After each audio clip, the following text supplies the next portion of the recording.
One of the key things with our SCU6x controller and the ODC sensors is that they not only are used for guiding purposes, they're also used for any type of cross machine direction width measurement applications. It could be measuring the width of a single web or multiple webs here.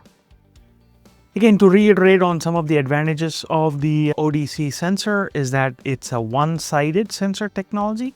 So it allows us to install the sensor in tight installation spaces, whereas a camera-based traditional machine vision system might need a longer field of view and working distance, which creates issues if you want to add a width measurement system to an existing machine.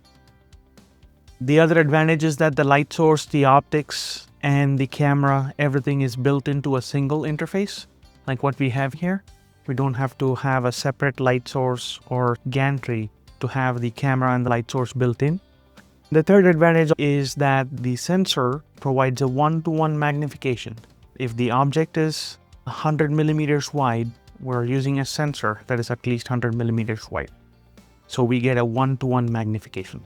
The advantage is that when you go to a wider width, you don't lose any resolution. So for example, this ODC 960, which is a measuring range of 960 millimeters, can provide the resolution of 127 micron on the camera level.